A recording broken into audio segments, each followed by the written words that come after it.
আপনি কি কখনো খেয়াল করেছেন আপনি খাওয়া শেষ করে ফেলেছেন, তবু রাত হলে হঠাৎ চিপস খেতে ইচ্ছে করছে? অথবা অফিসে বস আপনার উপর চাপ দিল আর কিছুক্ষণ পরেই চকলেট খাওয়ার তীব্র ইচ্ছে শুরু হলো? অথবা সন্ধ্যায় বাড়িতে বসে বসে বারবার ফ্রিজ খুলছেন যখন আসলে আপনার সত্যিকারে ক্ষুধা নেই? তাহলে প্রশ্ন হলো, আপনি সত্যিই ক্ষুধার্ত, নাকি আপনার মনের ভিতরের কিছু আপনাকে খেতে বাধ্য করছে?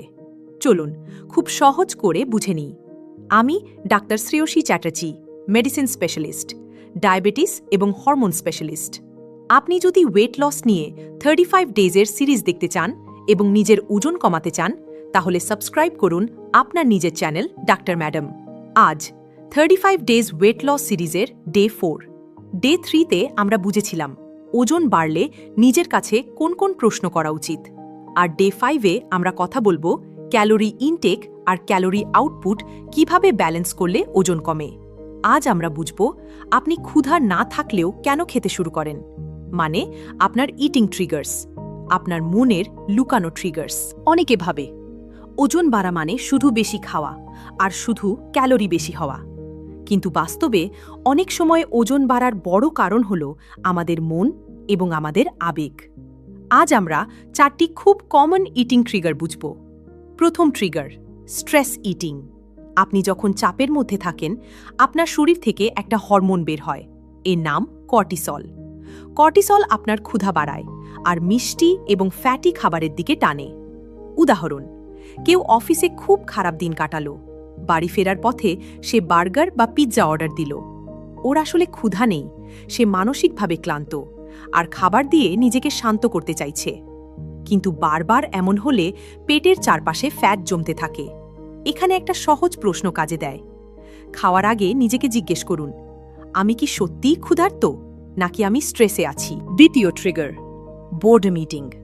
আপনি যখন বোর হন, মস্তিষ্ক কিছু স্টিমুলেশন খোঁজে আর খাবার খুব দ্রুত আনন্দ দেয়। তাই বোর হলে মানুষ না ভেবে খেতে থাকে। ওয়ার্ক ফ্রম হোম করলে অনেকে ঘন্টায় ঘন্টায় রান্নাঘরে যায়। টিভি দেখলে অনেকের মনে হয় কিছু না খেলে টিভি দেখা সম্পূর্ণ মুচ্ছে না। সমস্যা হলো, এই মাইন্ডলেস স্ন্যাকিং দিনের শেষে অনেক ক্যালোরি হয়ে যায়। এ সময় আপনি করতে পারেন 1 গ্লাস পানি খেয়ে নেওয়া, 5 মিনিট স্ট্রেচ করা বা বাড়ির ভিতরেই 2 মিনিট হাঁটা। ছোট ছোট বিরতি, মস্তিষ্ক রিসেট হয়। আপনি যদি এই টপিকের পুরো সিরিজ দেখতে চান, তাহলে উপরে দেওয়া কার্ডে ক্লিক করুন। তৃতীয় ট্রিগার, ইমোশনাল কমফোর্ট ইটিং। একাকিত্ব, দুঃখ, রাগ, হতাশা, এই অনুভূতিগুলো এলে অনেকে কমফোর্ট ফুড খোঁজে। আইসক্রিম, কেক, মিষ্টি, ক্রিমি খাবার। এই খাবারগুলো মস্তিষ্কের ডোপামিন বাড়ায়। কিছুক্ষণের জন্য ভালো লাগে, কিন্তু ভালো লাগাটা অল্প সময় থাকে। তারপর গিল্ট আসে, আর আবার খাওয়ার ইচ্ছে বেড়ে যায়। তাই খাবার ছাড়া কমফোর্টের অন্য পথও দরকার। কারো সাথে কথা বলা, মিউজিক শোনা বা একটু হাঁটা।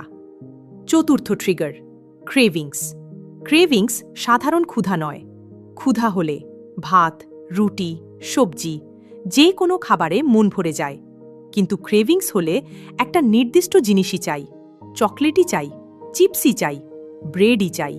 কারণ এই খাবারগুলোতে মস্তিষ্কের রিওয়ার্ড সিস্টেম খুব দ্রুত অ্যাক্টিভেটেড হয়। এখানে একটা সহজ নিয়ম, 20 মিনিট রুল। ক্রেভিংস উঠলে 20 মিনিট অপেক্ষা করুন, এ সময় অন্য কিছু করুন। অনেক সময় ক্রেভিংস কমে যায়।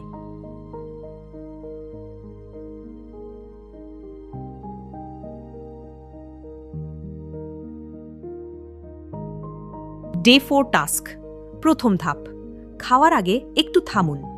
দ্বিতীয় ধাপ, নিজেকে 3টি প্রশ্ন করুন। আমার কি সত্যিই ক্ষুধা লেগেছে? আমি এখন কি অনুভব করছি, স্ট্রেস, বোর্ডম না ইমোশন? আমি যদি এখন না খাই, তাহলে কি 5 মিনিট অন্য কিছু করতে পারি? আজকের লক্ষ্য, আজ অন্তত 3 বার এই চেক করুন। 1 গ্লাস জল পান করুন, 5 মিনিট হাঁটুন বা গভীর শ্বাস নিন। সত্যিকারের ক্ষুধা আর অভ্যাসের পার্থক্য বুঝতে শিখুন। আপনি যদি শুধু এটুকু মনে রাখেন, তাহলেই অনেক উপকার হবে। ওজন বাড়া সবসময় শুধু খাবারের জন্য নয়।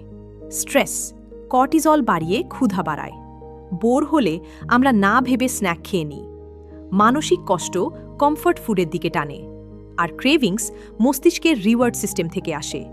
এই ট্রিগারগুলো বুঝলে খাবার নিয়ে আপনার নিয়ন্ত্রণ বাড়বে আর ওজন কমানো সহজ হবে। ডে 5-এ আমরা বুঝব ক্যালোরি ইনটেক আর ক্যালোরি আউটপুট কিভাবে ব্যালেন্স করবেন। এটাই ওয়েট লসের সবচেয়ে বেসিক সূত্র আর সবচেয়ে কাজের সূত্র। আপনি যদি ওয়েট লস নিয়ে 35 ডেজের সিরিজ দেখতে চান এবং নিজের ওজন কমাতে চান, তাহলে সাবস্ক্রাইব করুন আপনার নিজের চ্যানেল ডাক্তার ম্যাডাম। আপনার যত্ন নিন, সুস্থ থাকুন। আমি ডাক্তার শ্রেয়সী চ্যাটার্জি। ধন্যবাদ।